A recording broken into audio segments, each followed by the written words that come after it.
Video cut हो गया था इसलिए वो कंप्लीट नहीं हो पाया लास्ट वीडियो में, कोई बात नहीं, हम यहाँ पे कंप्लीट करेंगे, ठीक है।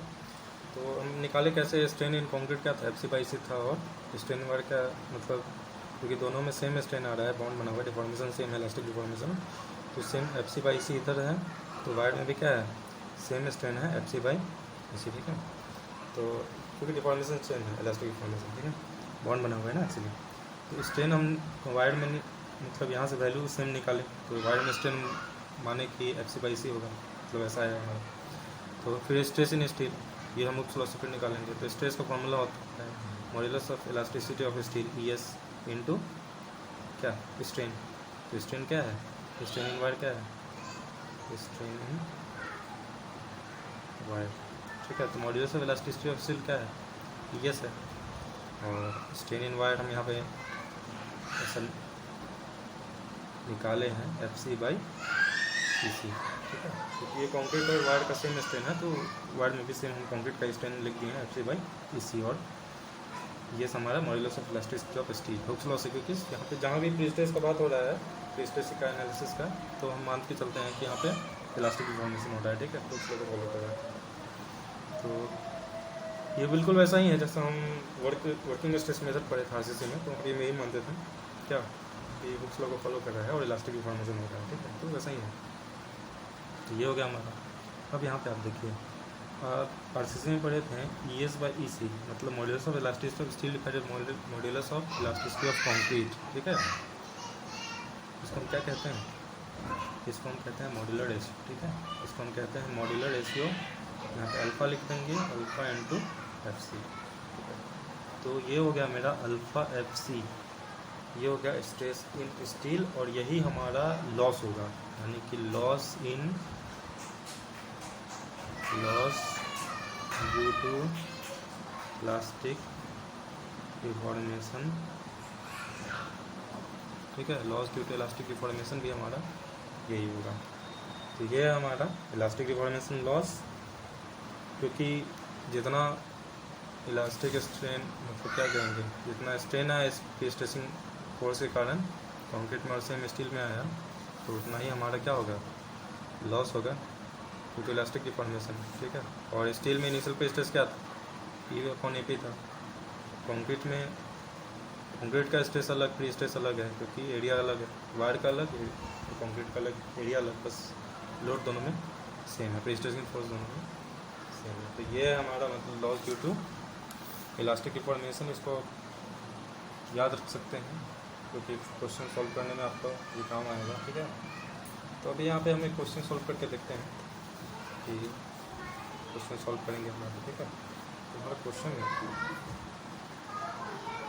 A pre tension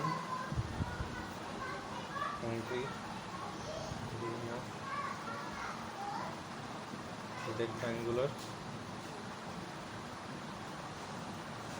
cross section 150 mm wide and 300 mm deep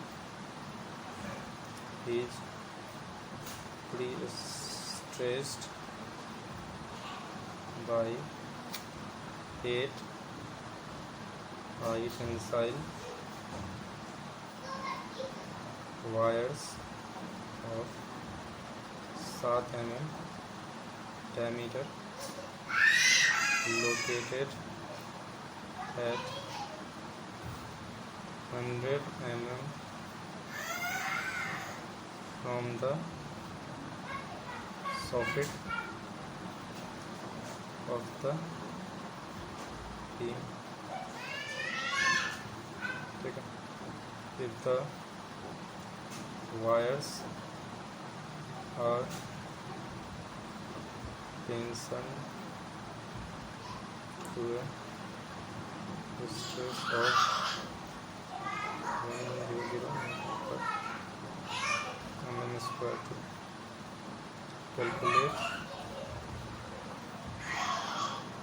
the percentage loss of stress due to elastic deformation, ठीक है, assuming the modulus of elasticity of concrete and steel as 31.5 and 210 kilonewton per minute। यहाँ पे question हमारा क्या है, देखिए एक presentation concrete beam है रेक्टेंगुलर क्रॉस सेक्शन का, जिसका क्रॉस सेक्शन का डायमेंशन दिया है 150 mm विड्थ है और 300 mm डेप्थ है, और इसको प्री स्ट्रेस्ड किया जा रहा है 8 हाई टेंसाइल वायर से, ठीक है। 7 mm डायर का वायर है और 8 है संख्या में, और इसका पोजीशन दिया गया है, मतलब कि वायर किस पोजीशन पे इसको प्री स्ट्रेस किया जा रहा है। तो दिया है कि 100 mm from the soffit of the beam, मतलब जो बॉटम है ऑफ द बीम से 100 mm ऊपर, ठीक है, सॉफिट बॉटम कहेंगे। तो अब कह रहा है कि वायर को हम टेंशन किए हैं तो स्ट्रेस ऑफ 1100 न्यूटन पर एम का, मतलब ये जो इनिशियल प्री स्ट्रेस है वायर में है, तो आप ये मत समझ लीजिएगा कि कंक्रीट में जो होता है P/F वो अलग होता है, क्योंकि एरिया अलग है, फोर्स दोनों में सेम होगा यहाँ पे, ठीक है। यहाँ पे अगर हम 1100 न्यूटन पर mm स्क्वायर को हम एरिया ऑफ कंक्रीट से मल्टीप्लाई करेंगे तो कंक्रीट में लोड आ जाएगा, जो लोड दोनों में सेम है, स्ट्रेसिंग फोर्स सेम है, स्ट्रेस का अंतर है, स्टील और, ठीक है। तो 1100 न्यूटन पर mm स्क्वायर का यहाँ पे क्या है, इनिशियल प्री स्ट्रेस है वायर में, ठीक। अब कह रहा है कि आपको निकालना है loss of stress due to elastic deformation in concrete में इलास्टिक डिफॉर्मेशन हुआ है, इसके कारण हमको लॉस निकालना है, ठीक है। और इसमें मॉड्यूलस इलास्टिसिटी हुआ है कंक्रीट में स्टील में, ठीक है। इसको हम सॉल्व करेंगे आसान क्वेश्चन। तो क्योंकि लॉस ऑफ प्री स्ट्रेस क्या होता है, loss of pre stress due to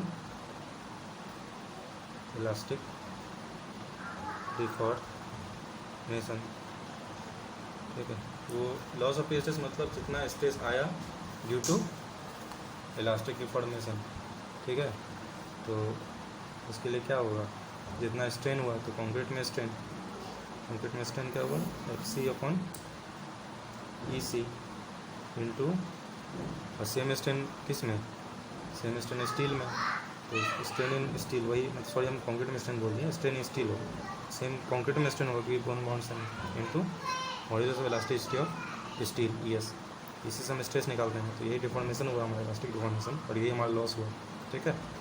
तो ES/EC इंटू FC, और ES/EC को हम क्या कहेंगे, modular ratio alpha into FC, ठीक है।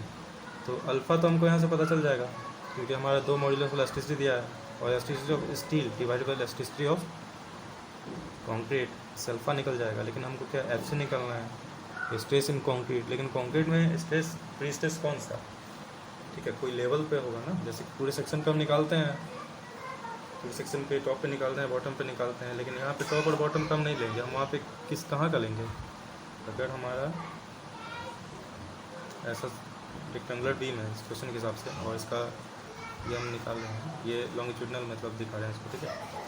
और यहाँ पे इसका स्विंग पैड होगा, स्विंग पैड कितना डिस्टेंस पे होगा, क्योंकि 300 mm होल डेप्थ है, होल डेप्थ 300 है, तो 150 mm पे क्या होगा, हम बॉटम ऑफ द बीम से 150 mm ऊपर CG होगा।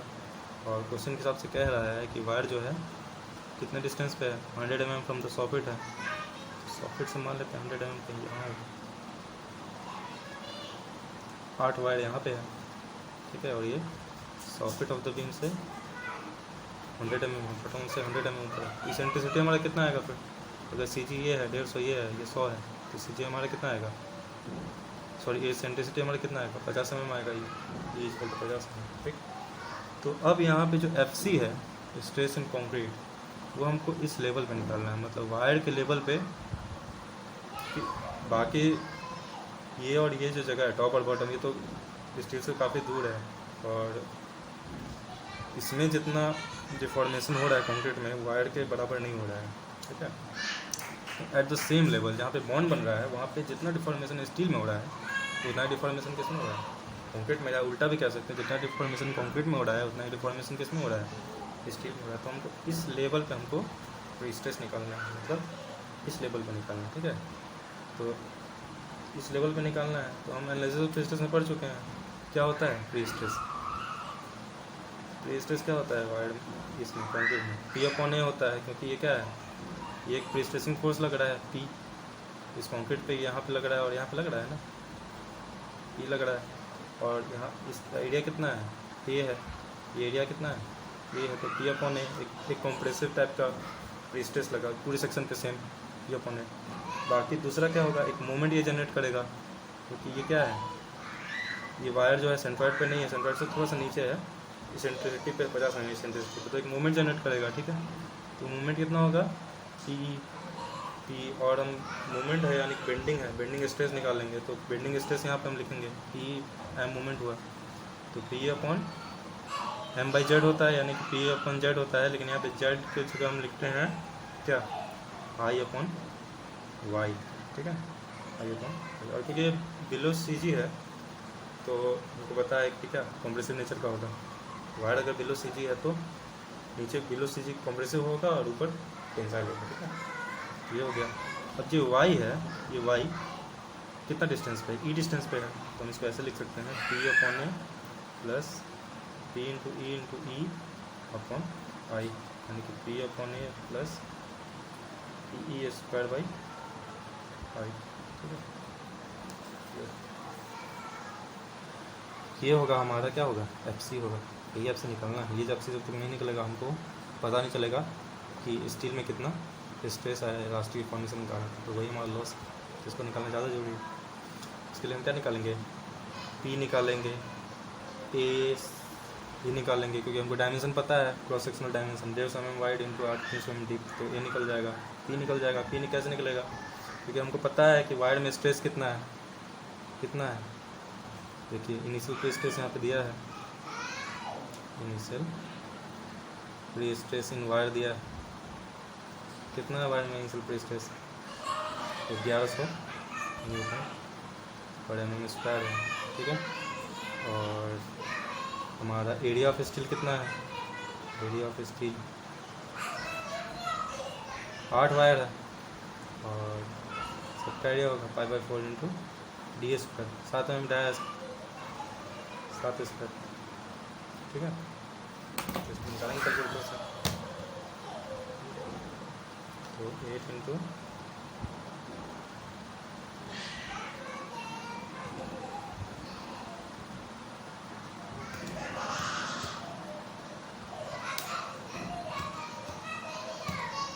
ये हमारा 308 के आसपास आ रहा है, हम यहाँ पर लिखेंगे 308 mm स्क्वायर। और अब हमको एरिया ऑफ स्टील पता है और स्टील में इनिशियल प्री स्ट्रेस पता है, तो इसका प्री स्ट्रेसिंग फोर्स पी निकाल सकते हैं। इनिशियल प्री स्ट्रेस हमारा 1100 है, और वायर में कितना है स्ट्रेस, ये किलो न्यूटन में शायद क्वेश्चन में कि न्यूटन, अच्छा न्यूटन में, सॉरी न्यूटन पर mm स्क्वायर है, और हमारा एरिया कितना है 308 mm स्क्वायर है, ये जो भी आएगा ये न्यूटन में आएगा, तो 1100 इंटू 1100 करेंगे 300 इंटू 308 इंटू हमारा क्या 33800 न्यूटन। और एरिया ऑफ कंक्रीट कितना है, एरिया ऑफ कंक्रीट कितना है, तो कंक्रीट का एरिया हम 150 इंटू 300 हो गया 45000 mm स्क्वायर, ठीक है। तो यहाँ से हम निकाल सकते हैं एफ सी क्या है हमारा, पी अपॉन ए, तो पी हमारा 33800 upon A plus P A square upon I, तो आई निकालना ज़्यादा जरूरी है। मोमेंट ये क्या कहते हैं, सेकंड मोमेंट BD/12 होता है, पता है आपको, तो डी हमारा कितना है 150 है, डी कितना है 300 क्यूब डिवाइडेड बाई 12, तो इसको हम निकाल लेते हैं यहाँ पे।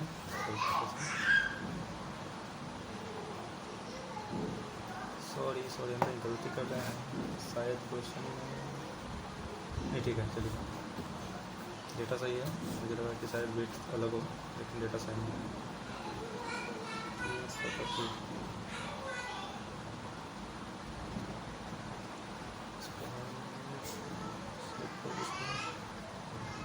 तीनों में डिवाइड करें।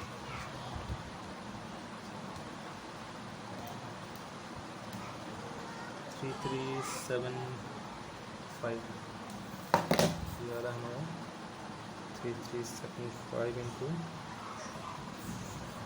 10⁵, ठीक है, मिलीमीटर क्यूब।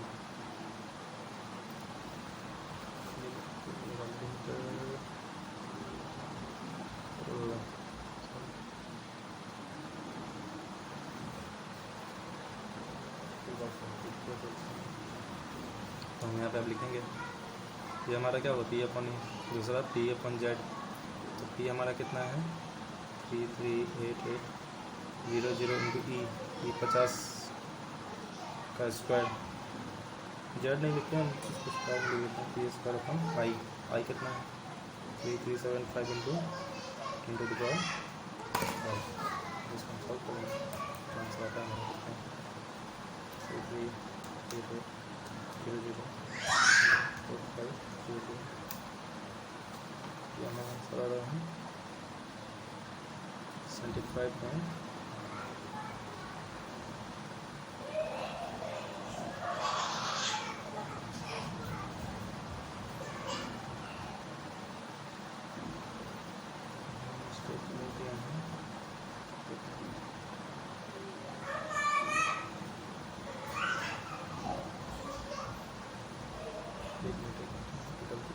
एरिया में एरिया कंक्रीट जो 45,000 है ना, तो पूरा ये 7.5 प्लस इसमें निकालेंगे 338800 इंटू 50 डिवाइड बाई 3375, ठीक है।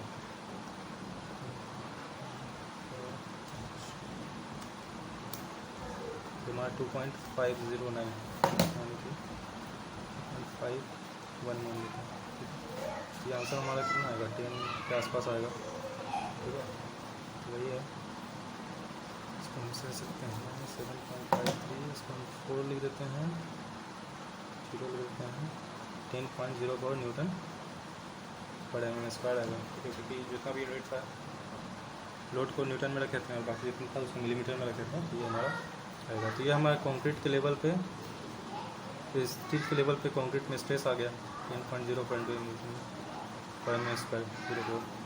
तो हम स्टील में स्ट्रेस निकाल लेते हैं, ठीक है। तो जो कि हमारा लॉस है, तो लॉस ड्यू टू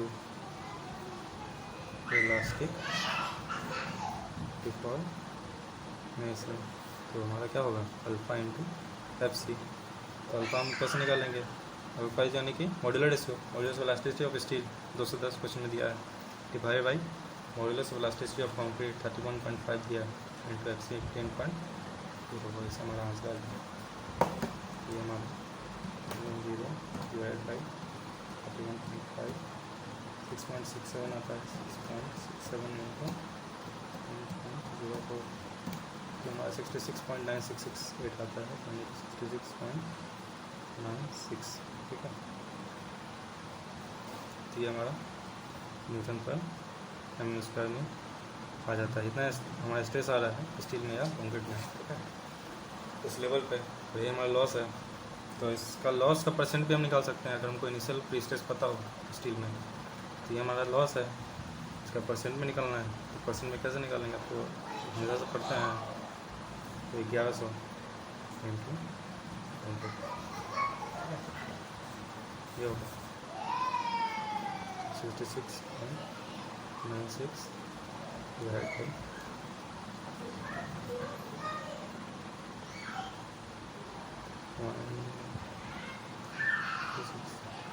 1.96 0.0 6% के आसपास आता है, 6.53 से मान 6.2%। इसी तरह हम सॉल्व करेंगे क्वेश्चन। आगे चल के लिखना है, नेक्स्ट वीडियो में देखते हैं, ठीक।